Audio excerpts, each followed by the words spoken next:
सलाम दोस्तों, मैं हूं आफ्ताब हुदा और आप देख रहे हैं हमारा फेसबुक और यूट्यूब चैनल। दोस्तों, आज हम बात करने वाले हैं कि भारतीय सियासत में मुसलमानों की कमजोरी, और आज हम ये जानने की कोशिश करेंगे कि आखिर मुसलमानों की भारत में इतनी पुराने इतिहास के बावजूद भी जंग आज़ादी के बाद यानी 1947 के बाद से लेकर आज तक मुसलमान भारतीय सियासत में मजबूत क्यों नहीं हो पाए। हत्या कितनी बड़ी आबादी होने के बावजूद भी हिंदुस्तान में मुसलमान कहीं न कहीं आपको कमजोर दिखते हैं। आज हमने कुछ कारण ढूंढ कर निकाला है मुसलमानों के भारतीय सियासत में कमजोर होने के। आज इसी मुद्दे पे बात होगी, तो आइए हम शुरू करते हैं। देखिए, जो मुसलमानों की जो सबसे बड़ी कमजोरी रही है वो मुसलमानों के अंदर के ही लोग रहे हैं। अगर आज हम भारत की सियासत में नजर रखें तो देख रहे कि जो भारत के अंदर बड़ी बड़ी पार्टियां हैं उसके अंदर मुस्लिम नेता लोग डिवाइड हैं, बटे हुए हैं।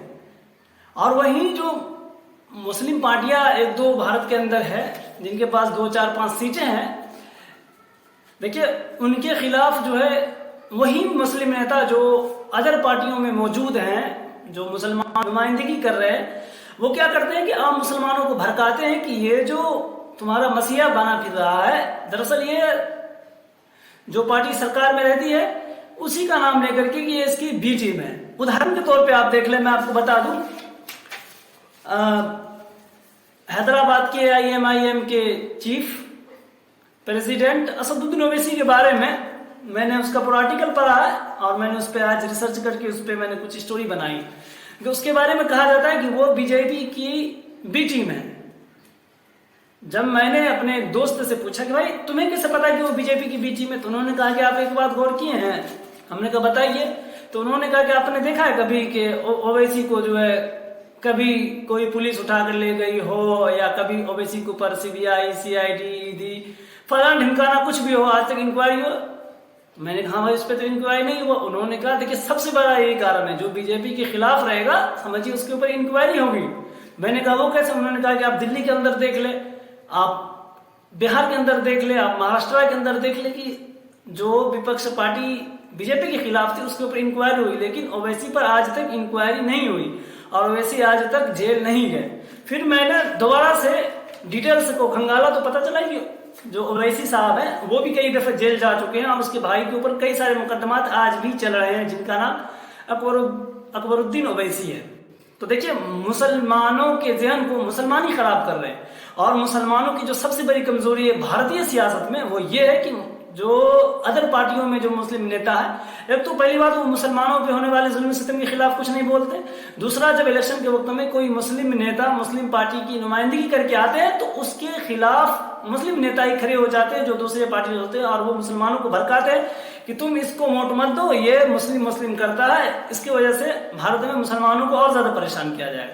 लेकिन उल्टा ही हो जाता है कि बाद में वो लोग तो हार ही जाते हैं, अपनी सीट गवा बैठते हैं, बाद में मुसलमान और भी ज्यादा परेशान हो जाते हैं। ये एक मुद्दा रहा। अब आइए दूसरी तरफ देखिए, भारतीय सियासत में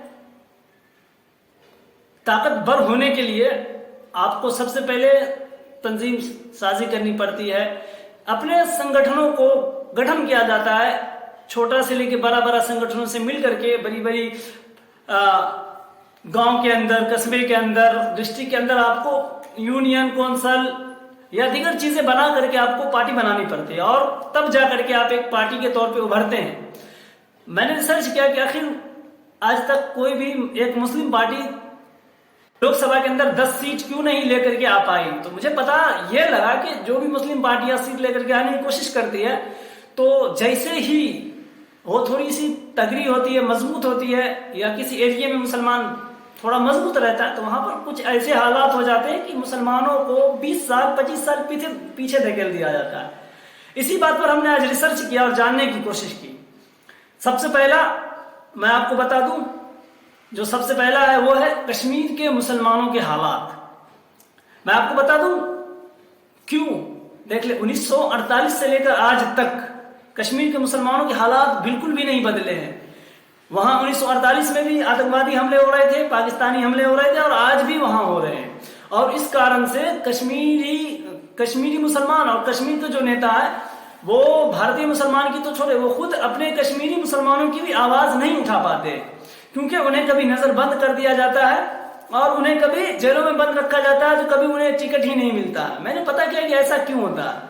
देखिए, हर पार्टी के अंदर, हर घर के अंदर कोई ना कोई जासूस मौजूद होता है। दोस्तों, जब भारत के अंदर कोई मुस्लिम पार्टी फूलने फलने लगती है, कुछ बड़ी होने लगती है, तो मैं आपको बता दूं, उसी पार्टी के अंदर से कुछ मुस्लिम नेता जो है अपनी ही पार्टी के खिलाफ बयान दे देते हैं, या अपनी पार्टी के अंदर जो सीक्रेट बात होती है, जो एक तो होता है जिसके तहत पार्टी को चलाना होता है कि अगले इलेक्शन में हमें यहाँ इस तरीके से वोट लेना है, हमें वहां इस तरीके से सीट एडजस्ट करना है, जो सीक्रेट बात होती है, जो ताकत होती है, मुस्लिम नेता, जो मुस्लिम कार्यकर्ता होते हैं, जो मुस्लिम लोग होते हैं, वो क्या करते हैं कि अपनी ही पार्टी के खिलाफ दूसरी पार्टियों को, जो पार्टी वहां गैर मुस्लिम होती है, उसे अपनी पार्टी के महज कुछ पैसों की लालच में अपने पार्टी के खिलाफ सारे सबूत दे देती है और बता देती है कि मेरी पार्टी आज ये चाल चलने वाली है, कल वो चाल चलने वाली है। दोस्तों, इससे मुझे एक चीज याद आया, आपने फिल्मों में देखा होगा जासूसी का निजाम, तो ठीक आज मुसलमानों में मुसलमानों के खिलाफ मुसलमान ही जासूसी कर रहे हैं, जिसके कारण भारत के अंदर मुसलमान आज तक नहीं आगे बढ़ पाए सियासत में। पहला मुद्दा। अब आइए दूसरे मुद्दे की तरफ। देखिए, बिहार के अंदर 1980 से लेकर के 85 के दरमियान में, वैसे तो कुछ लोगों का मानना है कि 10 साल 15 साल से वहां माहौल बन रहा था, लेकिन 5 साल 1984 या 83 के अंदर दंगा हो गया था। मैं आपको बता दूं कि वो दंगा होने का क्या कारण था और भारतीय जनता पार्टी का वजूद कैसे आया, जिसकी मौजूदा सरकार है। दोस्तों, अगर आपको जानकारी नहीं है तो आप जा करके आरएसएस की गठन को देख ले, बजरंग दल की गठन को देख ले, आपको पता चल जाएगा कि असल जो राजनीति शुरू हुई थी ना, वो दरअसल बिहार और यूपी से हुई थी, और जो भारतीय जनता पार्टी की जो मेन वो थी, वो बिहार से ही शुरू हुई थी 1980 के दशक में, जिसके खिलाफ लालू यादव प्रसाद जी ने प्रोटेस्ट भी किया था और कहा था कि हम ऐसी चीजों को बिल्कुल भी बिहार के अंदर पनपने नहीं देंगे। लेकिन क्योंकि भारत एक हिंदू आबादी वाला देश है, तो वो पनप गया और आज भारतीय जनता पार्टी सरकार में मौजूद है पिछले 8-9 साल से। दोस्तों, ये बिहार के अंदर की बात थी उस वक्त की। तो पता ये चला था कि उस वक्त के बिहार के मुसलमान काफी मजबूत थे और लीडरशिप जो थी, मुस्लिम लीडरशिप, ऐसा महसूस हो रहा था कि वो बिहार में सरकार बना लेती। और कुछ लोगों का मानना है, मैंने तारीख को सही से पढ़ा नहीं है, कि बिहार में शायद कुछ दिनों के लिए एक मुस्लिम मुख्यमंत्री भी बने थे। मैं आने वाले दिनों में आपको इस पर एक व्लॉग करके जरूर बता दूंगा कि बिहार में अब तक कुल कितने मुख्यमंत्री आए, उनमें से कौन से गवर्नर थे, कौन से राष्ट्रपति थे जो मुस्लिम थे, कौन से वजीर आला थे जो मुस्लिम थे। तो पता चला कि मुसलमान बहुत मजबूत हो रहे हैं और बिहार में अब जो है कश्मीर की तरफ मुस्लिम वजीर आला आ जाएगा, यानी कि मुख्यमंत्री आ जाएगा। फिर होता यूं है कि बिहार में भागलपुर, मुंगेर, पटना, दीगर जगहों में क्या होता है, दंगे फसाद हो जाते हैं और मुसलमानों के घरों को जला दिया जाता है, दुकान को जला दिया, कारोबार, फैक्ट्रियां सब बंद कर दी जाती है और मुसलमानों को मरोड़ तोड़ करके रख दिया जाता है। और उसके बाद मुसलमान इतने कमजोर हो जाते हैं कि आज तक बिहार की सियासत में फिर मुसलमान उतनी ताकत से फिर नहीं संभल पाए और आज तक फिर मुसलमान मेजोरिटी में नहीं आ पाए। ये था दूसरा स्टेप। अब आइए तीसरा स्टेप की तरफ। मैं आपको ले चलता हूं गुजरात के अंदर। दोस्तों, मैं आपको बता दूं 2002 में दंगा हुआ था गुजरात के अंदर। जैसा कि मैंने अपने दूसरे व्लॉग में बताया था कि 2000 से ज्यादा मुसलमानों को घर समेत जिंदा ही जला दिया गया और आज तक उस पर कोई इंक्वायरी नहीं हुई और इंक्वायरी होगी भी नहीं, क्योंकि ये एक हिंदू राष्ट्रीय देश माना जाता है, हिंदू आबादी वाला। तो यहाँ सारे लोग वही बैठे हुए हैं जो उस वक्त के दंगे में मुलविस थे, तो कैसे वो इंसाफ होने देंगे। दोस्तों, पता चला कि वहां भी मुसलमान काफी मजबूत हो रहे थे और काफी ताकत से मुसलमान आगे आ रहे थे। हम सब एक बात जानते हैं कि जो भारत में बिजनेसमैन लोग हैं, जितने भी बड़े बड़े पैसे वाले हैं, चाहे वो मुस्लिम हो हिंदू, वो ज्यादातर उनका ताल्लुक गुजरात से होता है। तो ये पता चला कि उस वक्त जो है कुछ लोग जिस एरिया में दंगा फसाद हुआ था, वहां के मुसलमान बहुत पैसे वाले थे, बहुत ताकतवर थे। वो भारत के अलग अलग हिस्सों में पार्टियों को, जो मुस्लिम पार्टियां हुआ करती थी, जो पनप रही थी, उनको फंडिंग दिया करते थे कि आप इलेक्शन लड़े, लोगों को अपनी तरफ खींचे और मुसलमानों को एकजुट करें। फिर पता ये चला कि अंदर से ही बात लीक हो गई और वहां जो है 2002 में दंगा हो गया और मुसलमानों के बड़े बड़े बिजनेसमैन को भी जिंदा जला दिया गया और आम मुसलमानों को भी जिंदा जला दिया गया। ये था दोस्तों दूसरा स्टेप। अब आइए हम आपको तीसरे स्टेप की तरफ ले जाते हैं, यानी तीसरी बात और आखिरी बात।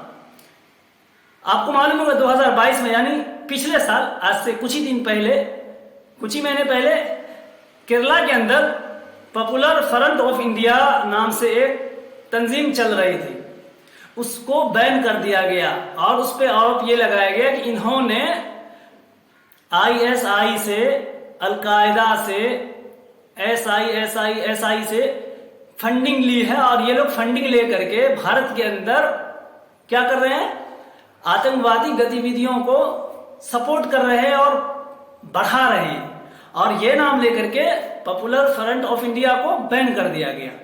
दोस्तों मैं आपको बता दूं, आज भारत के अंदर जो सबसे ज्यादा पढ़े लिखे लोग हैं वो केरला के अंदर है, और पढ़े लिखों में केरला 1 नंबर पे आता है भारत के अंदर। और यही नहीं दोस्तों, केरला के मुसलमान भी भारत के तमाम मुसलमानों में सबसे ज्यादा पढ़े लिखे होते हैं। इसीलिए दोस्तों भारत की सियासत में पता चला कि केरला के अंदर जो तंजीम थी पॉपुलर फ्रंट ऑफ इंडिया, उनके पास जो है बहुत सारे वर्कर ऐसे थे जो बहुत ज्यादा मार्शल आर्ट, पढ़े लिखे, कंप्यूटर साइंस, इंजीनियर, दीगर हर तबके के लोग उसमें जुड़ते जा रहे थे और वो मुसलमानों की एक मजबूत तंजीम होती जा रही थी। दोस्तों ये यूं ही नहीं बल्कि पॉपुलर फ्रंट ऑफ इंडिया देश के अंदर जगह जगह मुसलमानों के लिए स्कूल खोल रही थी, कॉलेज खोल रहे थे, और यही नहीं दोस्तों, और जगह जगह मुसलमानों के तालीमी निजाम को, तामीरी निजाम को मजबूत कर रहे थे।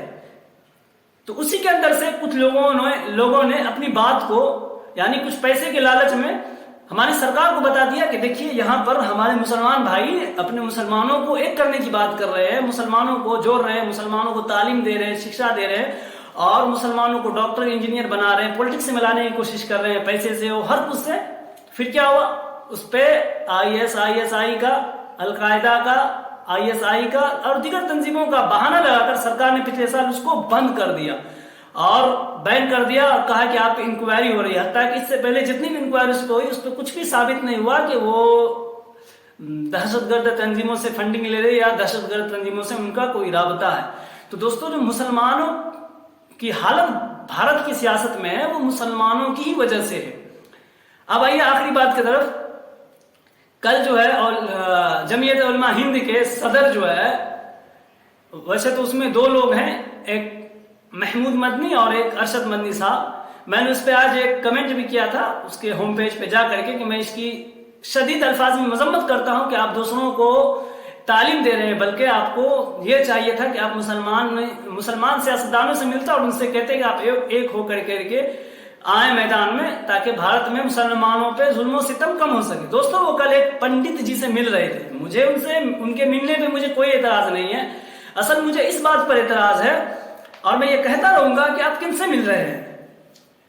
आप उन लोगों से मिलकर के अपनी ही कमजोरी बता देते हैं कि हम इतने कमजोर हैं, आप हम पे केस न कीजिए, हम पे मुकदमा न कीजिए, हम आपका सामना नहीं कर सकते। बल्कि अब जरूरत इस बात की है कि हम आपका सामना करेंगे, और आप हमें केस करें, मुकदमा करें, हम पे इल्जाम लगाएं, हमें इलेक्शन से दूर भगाएं, लेकिन हम आपका मुकाबला करते रहेंगे, क्योंकि ये जमहूरियत मुल्क है, जमहूरी मुल्क है, या जमहूरियत है। दोस्तों यूं ही नहीं, एक चीज और मैं आपको बता दूं, जब भी देश भर में कहीं पे दंगा फसाद हो जाता है या कहीं पे मुस्लिम नौजवानों को उठा लिया जाता है प्रोटेस्ट करते हुए, उनको कई साल के बाद जमानत मिलती है। और दोस्तों उसके होम पेज पे ये लिखा हुआ आता है कि जमीयत उलमा हिंद ने मुस्लिम नौजवानों की जमानत करवाई। मुझे ये कहना असल मकसद था मेरा कि ये बताएं कि जमीयत उलमा हिंद के पास ये इन्फॉर्मेशन उस वक्त तक कैसे आ जाती है जब वो पकड़े चले जाते हैं, या जमीयत उलमा हिंद के पास ये इन्फॉर्मेशन पहले से क्यों नहीं रहता कि यहाँ पे दंगा होने वाला और यहाँ के मुस्लिम नौजवानों को उठा लिया जाएगा। तो दोस्तों कहीं ना कहीं दाल में कुछ काला जरूर है भारतीय सियासत में मुसलमानों को लेकर के, और ऐसा लगता है कि जो भारतीय सियासत में मुसलमानों की कमजोरी है वो कहीं ना कहीं खुद ही मुसलमान है। इसीलिए अब जरूरत इस बात की है और मुसलमान नेताओं को ये देखना होगा कि क्या भारतीय सियासत में मुसलमानों को सोच समझ के आगे कदम बढ़ाना होगा, जिससे मुसलमानों के ऊपर होने वाले जुल्म सितम को खत्म किया जा सके। दोस्तों ये थी कुछ अहम बातें जो मैंने आपसे बताई। अब आप अपनी राय का इजहार करें कमेंट में कि क्या जो बात मैंने कही आपको सही लगी या नहीं, या मुसलमानों को किस तरीके से चलना चाहिए। और दोस्तों कमेंट में हमें बताएं कि अगले किस टॉपिक पे भारत के अंदर मुसलमानों पे होने वाले जुल्म सितम या मुसलमान के मामले पे मैं वीडियोस बनाऊं। और दोस्तों जाते जाते आप हमारे यूट्यूब चैनल को सब्सक्राइब कर ले और आप हमारे फेसबुक पेज को फॉलो कर ले, दोस्तों में शेयर करें, बेल आइकन के बटन को दबाएं ताकि हर वीडियोस का नोटिफिकेशन आप तक टाइम पर पहुंच सके। दोस्तों अब तक के लिए इतना ही, मिलते हैं फिर अगली वीडियोस में, तब तक के लिए खुदा हाफिज।